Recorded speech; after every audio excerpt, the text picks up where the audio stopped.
SEC power rankings after week 4. And before we begin, can we say that CBS threw out a major FU to the SEC by, I can only assume, for not re-signing and their renegotiating deals of when all the switches begin next year? Because instead of showing the CBS 3:30, which is usually the primetime game, the main event game, whatever you want to call it, the game of the week, with Nestler and Gary Danielson. And how about that? We're talking good about Gary Danielson. Instead, they got sent up to Happy Valley for the whiteout in the 31-0 shellacking over Iowa and Penn State. So enjoy those Big Ten games, CBS. I hope you really are happy with your decision makings and just not grinding out one last year, but whatever. All right, here we go.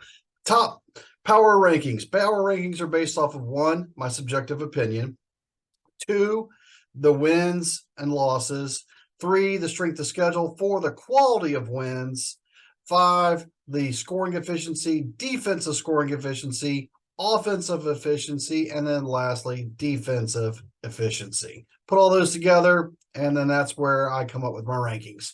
So holding steady at 14, Vanderbilt.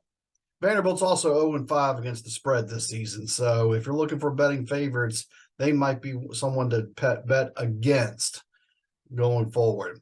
At 13 and dropping, Auburn. Until you find a quarterback, this thing's ugly. They could have won that game if they had a quarterback, plain and simple.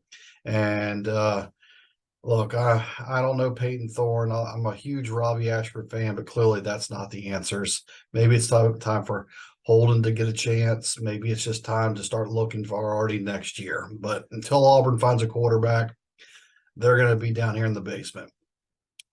At 12 and moving up a little bit positively, but still lost, was Mississippi State. 11, holding steady, South Carolina. Congratulations on your win against Hail State. At 10 and moving down, Florida. If you struggle against Charlotte, that ain't saying much. All right. Spoiler alert, I've already put a big bet against Kentucky for Kentucky next week. So let's see what happens and see if I either help you or screw Kentucky. All right. At number 9, Arkansas.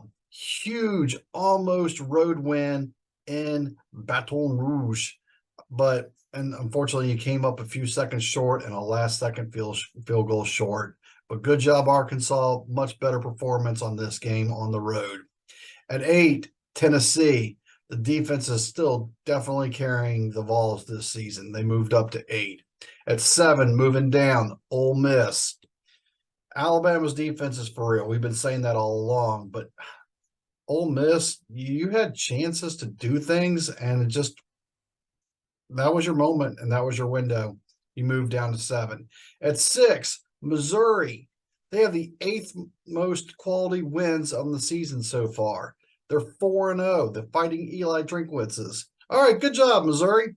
At 5, Texas A&M. And they have the number 9 strength of schedule through games played thus far. So they're doing something right. They're 3-1, and luckily they didn't have to try but so hard. I think they got something like 332 sacks on Auburn. I think it's actually just 7, but it felt like 332. Moving up to 4 is Alabama. All right, Milroe, I think, is the answer. You're just going to get what you get out of him, but I think he's definitely your best of options. And yeah, if you honestly thought Alabama was going to lose 2 in a row under Saban, think again. So at least I don't see them losing 2 in a row anymore, at least this season. At 3, Kentucky. All right, they are the number 4 scoring efficient team in the nation. They're doing a lot of little things right. And now, like I was saying earlier, they're hosting Florida, and they're only a 2.5-point home favorite. I'm going big on Kentucky this weekend for a noon kickoff. We'll see how wrong I am. Dropping to number 2 is LSU. Okay. You struggled at home and barely survived. You don't earn the number 1 spot. Having said that, defaulting to number 1 is Georgia.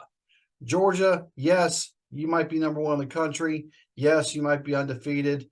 And yes, you pulled away big in the second half. But that's the problem. You pulled away in the second half, and you're not coming out firing.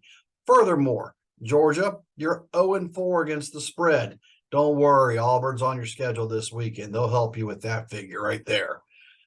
But still, 0-4 against the spread, and you're supposed to be the number one team in the nation. It's still not clicking. You're number one on my power rankings by default, and I'm looking for an excuse to put somebody even higher. Maybe even Kentucky. Who knows? We might be thinking it's basketball season. All right, folks, there's my SEC power rankings this time around. Give me your thoughts, follow back, hit the like button. Thanks for watching.